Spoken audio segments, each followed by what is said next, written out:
What's up, y'all? It's Zems, and welcome to another reaction video. Welcome to Ballen Fridays. But Zems, what is Ballen Fridays? Every Friday is going to be some content of his that we're going to be reacting to, so give you guys something to look for at the end of the week. I'm in Japan, so it might be posted on Thursday, which is my Friday, or I might just try to post it on Saturday, which is yours Friday. So it's going to be kind of weird, but stick with it. If you guys are new to the channel, my name is Reprisalzems, and welcome to the Crow's Nest. I'm about to be pausing and stopping and talking through the whole thing. This video is called They Didn't Know They Were Being Watched, so let's find out what they're talking about. If you haven't heard about what happened at the Gay Pride Parade in the Netherlands, it's likely because you haven't seen the infamous security footage that's currently going viral on Reddit and other places on the internet. Today, I'm going to show you portions of that security footage and tell you the story about what's really happening so you have context and can really appreciate what you're seeing. But before we get into that story, if you're a fan of the strange, dark, and mysterious delivered in story format, then you've come to the right place because that's all we do, and we upload once a week. So, if that's of interest to you, please swap out all of the Pop-Tarts in the like button's pantry for the unfrosted kind. Also, please subscribe to our channel and turn on all notifications so you don't miss any of our weekly uploads. Okay, let's get into today's story. Let's go! Let's go. Let's go. Pride, Amsterdam. Let's see what this is about. I never heard of it. On September 27th, 2018, in a little city in the Netherlands, a security camera captured 6 men walking calmly toward this brick bungalow inside one of the country's holiday parks. A holiday park is a place that offers cheap accommodations to tourists. They typically have things like campsites, RV parking, cheap bungalows for rent, and they also often offer things like swimming and golfing and bowling, so it's kind of like an all-in-one for families on vacation. But on this September day, these 6 men caught on camera were neither family nor on vacation. Instead, as they walked, it was very clear from their body language that the only thing they were interested in was getting inside of their holiday bungalow. Once they did reach the front door of this bungalow, the apparent leader of the group, who had dark brown hair and a full beard, he pulled out a key, unlocked the door, he opened it up, and then he made sure the rest of the men took off their shoes before walking inside.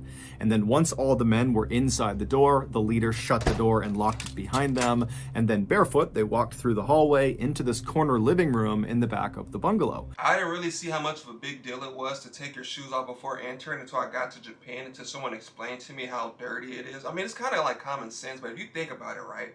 What did you step in today? You probably stepped in somebody's spit, you know, probably stepped in doo-doo particles, you know, diapers. You never know what you stepped in. Grass. You just step it all over the world and you're going to bring it back into your house. So it makes sense how they take your shoes off before the door. So I'm thinking about implementing that once I get my own house or wherever I end up living, that you have to take your shoes off before entering. Because that's really... it really grossed me out when they made me think of it that way. And in this room, there was this L-shaped couch that was centered on a coffee table and a couple of chairs scattered throughout the rest of the room. And so the 6 men kind of took up seats in these different places. And then after they were all sitting down, 2 of the men who had been seen walking into the bungalow carrying backpacks and duffel bags, they pulled those bags out and set them on the coffee table. And as soon as these 2 men did that, the other 4 men who had been chatting amongst themselves went completely silent and turned and just faced the bags on the table. It was very clear that whatever was in the bags was very significant. So significant, in fact, that the group had pulled most of the curtains across all of the windows inside of this bungalow to make sure no one outside could look in and potentially see the contents of these bags. And once the 2 men unzipped the duffel bags and backpack and began putting the contents of the bags onto the table, it became incredibly clear why the men were so on edge. Inside of these bags were guns, and in the Netherlands, no private citizen is allowed to possess them. Over the next hour, the 2 men who had actually carried the guns into the bungalow, they began going over some instruction with the other 4 men of how to use these slick black pistols and AK-47 rifles. They taught them how to load the guns and reload and how to aim, and they did a number of dry firing exercises, which is basically pulling the trigger on any real gun when the gun is not loaded. And so these 4 students students paid careful attention to their two instructors, and at some point they became more confident, and you could just see the excitement was building in the room. At one point, one of the students grabbed two of the AK-47 rifles and held one in each arm and pretended to fire them simultaneously. Yeah, like he was Rambo. So they have bulletproof vests on. So I'm thinking right now they're going to either plan a shooting, because right now it's like the holiday thing that he was talking about, a lot of people and tourists coming over. So maybe it's like a hatred against tourists, or maybe it's like American based. Because even now, when I was in Germany myself, there was a lot of people that really hated Americans. And I asked one person why they hated Americans. So I can't speak for everybody on why they hate Americans, but they said that Americans carry themselves like they're cocky, or they're better than everybody else. And I was just like amazed at how people interpret us, if you're American. So I was like, is it based on what you see on television, or the people that you ran into and stuff like that? Because there's even places right now in Japan that says no Americans, like they don't allow Americans in there. Maybe it's because they went in and caused drama or whatnot, or maybe it's just the stigma and stuff from the past, but who knows? But I know there's some type of hatred for Americans in some parts of the world. Not all of every place. Like I know Osaka in Japan, they really like tourists and stuff. They're really friendly compared to other parts of Japan. So it's like a give or take, but it's definitely no guns in Europe. I can tell you that for sure. They was not playing. The police, Polizei and all of them will walk around with guns all day, but there's no civilians with guns. I think the worst crime that I heard was when back then was a guy, he went around stabbing people on the trains. So you see a lot of knives and stuff like that. So if you ever encounter somebody with explosives or guns, and it's like a huge crackdown. You don't really hear about German police officers being shot. I think the most recent one, a police officer was shot like 2 years ago, a year ago. Don't quote me on that. You probably have to do your own research. But it was shocking. That was like the first German police officer being shot in like over 20 or 30 something years, because it just doesn't happen. It's like it's unheard of. You would see in the Rambo movies. But when one of the two instructors reached back into one of these bags and pulled out a new item, a vest, and laid it on the coffee table, immediately the mood in the room shifted again. Now the students seemed more nervous than excited. One of the four students eventually walked forward and somewhat reluctantly extended his arm to allow the instructor to slip the vest onto him. And then once the vest was put on the student, you can see in the camera footage there are pockets all over this vest with little wires poking out of them. This vest was a suicide vest, and the pockets contained explosives. As one of the instructors showed the student in the vest which cord to pull in order to detonate himself, you can hear in the background someone saying, "When the police come, you can take them with you." A little over 2 hours later, these 6 men were done, and they began packing up their arsenal of new weapons back into the bags, and then they stood up to leave. But when they left, it was the students who had the bags of weapons, not the two instructors. Once the 6 men had left the bungalow and were back outside again, they put their shoes back on, they locked the bungalow behind them, and then the 2 instructors were seen on camera walking away from the bungalow to a separate car. They drove off, and then the 4 men that now had the weapons, they walked to a nearby white cargo van, which contained one other man who had not been inside of the bungalow with them, but he was very much a part of this group. He was their driver. And so as the 4 men with guns approached the white van, the driver saw them, he climbed out, he ran around to the back and opened up the back doors that led into the windowless back cargo area of the van. And the 4 men with guns, they climbed inside, the driver shut the van, climbed back into the driver's seat, and then before long, the driver was leaving the parking lot and heading north towards the city of Amsterdam, which is the capital of the Netherlands.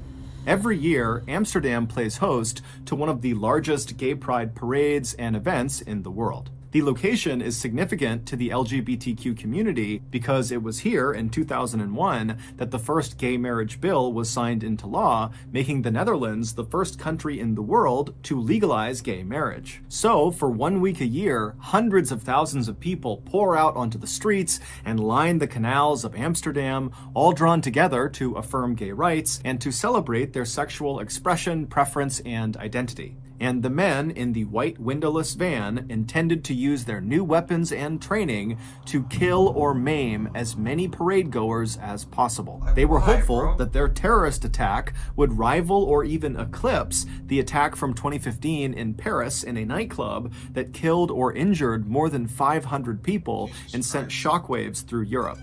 30 minutes later, the 4 men in the back of this windowless van felt the van slow down and pull off the main road and not come to a complete stop, but just kind of begin to slow roll, which was odd because they had no reason to slow down and they were at least 30 minutes away from their destination. And so instinctively, the men reach down and make sure their guns are safely stowed inside of their bags and out of sight in case somebody opens the back door. They don't want people to know they have guns. They are illegal. And so as the van continued to go painfully slowly for really no reason that was clear, the men in the back of the van were really starting to worry that something was wrong. Now remember, they have no windows. They can't look outside. They don't know what's going on. However, there was a small crack in the partition that separated the back of the van from the front of the van where the driver was. And so the men in the back of the van began craning their necks and looking through this little crack to try to see if they could understand what was in front of the van and, why the driver had stopped. And when these men looked through that little crack and they saw what was out there,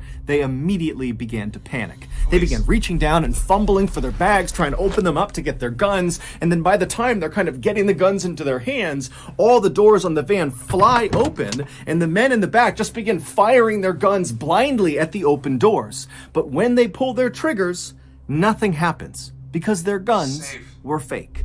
They had been sold to them by the people who were flinging open their doors, the police in tactical gear with their dogs, and they knew these guys had fake guns. They knew their suicide vests were fake. They were full of fake explosives. They have nothing lethal inside of this van. And so the police, they just fling the doors open and send in the dogs. Bro, that was wild, because I was thinking, like, what kind of Uber or truck are they in? And they got cameras in the back. Like, there's cameras everywhere. I was kind of thinking like that. Like, wouldn't you notice a camera inside the lodge and stuff? But bro, they save so many lives, bro. It's insane. Like, because people are just so evil, bro. I don't think people understand how evil people can be. Like, you could just be the happiest person on earth and it kills somebody else inside to see how happy you are because they can't achieve that happiness or they didn't find that happiness. So they're trying to ruin your life like theirs is ruined. And it's crazy, man. And it makes a lot of people not want to go outside. It makes a lot of people not want to enjoy their lives because they risk the chance of stuff like this happening, bro.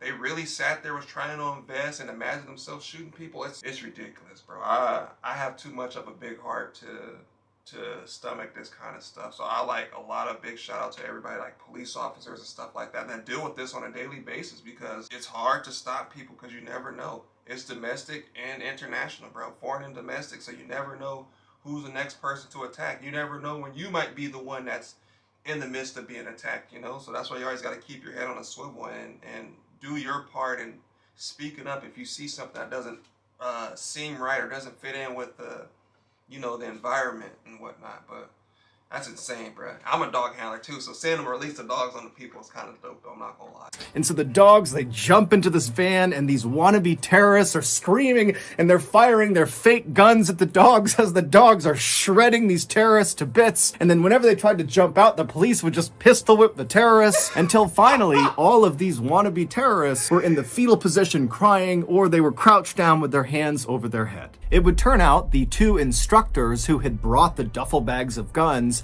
into the bungalow with the other men, they were not other fellow terrorists. They were undercover police officers who were a part of the special national anti-terrorism team who were able to infiltrate this terrorist cell. These undercover cops were the ones who sold the fake guns and fake explosives to the terrorists, and they were the ones who set up this meeting at the bungalow, which allowed them to place cameras and listening devices all over the place. Plus, they were also able to bug the white van because they knew they would be departing the bungalow inside of it. So all the wannabe terrorists that you saw on camera, plus 2 others that were not seen on camera but were totally involved, were all sentenced on October 8th, 2020 to anywhere from 10 to 17 years in prison. It? Meanwhile, the Amsterdam Pride Parade went off without a hitch. I think they should have given him a little bit more time because I feel like now 10 to 17 years, that gives them time to think of a master plan because you don't have nothing else to do inside of jail besides lift weights, read, and study. Like, I feel like that gives them enough time to be like to come up with a plan or something like that. I think they should have gave them life. So that's going to do it. If you got something out of this episode and you haven't done this already, please replace all of the Pop-Tarts in the Like Button's pantry with the unfrosted kind. Also, please subscribe to our channel and turn on all notifications so you don't miss any of our weekly uploads. We have a podcast that puts out brand new podcast exclusive stories on Monday mornings, and on Thursday mornings we put out the remastered audio of our best YouTube videos. The podcast is called the Mr. Ballen Podcast, and it is available exclusively on Amazon Music. Consider donating to our charity. It's called the Mr. Ballen Foundation, and it provides support to victims of violent crime and their families. Monthly donors to the Mr. Ballen Foundation Honor Them Society will receive free gifts and exclusive invites to special live events. Go to mrballen.foundation and click on Get Involved to join the Honor Them Society today. We have 2 additional YouTube channels. One is called Mr. Ballen Shorts. The other is called Mr. Ballen en Espanol. We post near daily content on TikTok, Facebook, and Snapchat. All of those pages are just called Mr. Ballen. If you want to get in touch with me, please follow me on any major social media platform and then send me a direct message. My username is just @Mr. Ballen, and I really do read the majority of my DMs. Check out our merch at shopmrballen.com, and if you have a story suggestion, please submit it to our subreddit just called Mr. Ballen. It's linked in the description below. So whether I see you on Twitter, Instagram, TikTok, Reddit, YouTube, Facebook, other YouTube channels, the podcast, wherever, just know that I really appreciate your support, and until next time, that's gonna do it. See ya. That's what he was gonna say, but I just kind of do it before the screen gets black. But man, he does. I'm not even gonna lie to you, bro. I swear to you, if you message Mr. Ballen, 9 times out of 10, he's gonna respond. He's the first YouTuber that I've seen over 1 million that if you message them, they'll message you back. Could there be more? Possibly, but I haven't seen it. But he will message you, bro, and he will sit there and talk to you like you guys known you forever. I've done it before. I've done it like once or twice. He'll talk to you. If you tag him in something, he'll even like it. If you don't respond to it, he'll at least like the post, bro. He checks his Twitter often. I don't know about Reddit or Facebook or whatnot, but he does, bro. He responds 100%. But the one thing I want to talk about when he was talking about how the police release the dogs and they'll pistol whip into the terrorists, stuff like that. The European police don't get in trouble for stuff like that, bro. They have authority. They go to like police school. I think it's like 6 or like, I think it's like 2 or 3 to 4 years or something like that before they can become a police officer. I'm not too sure about that. You might want to Google it yourself. Don't ever take my word for it because I'll never know. They tell you once. It's not like in the States where they're like, oh, I'm warning you.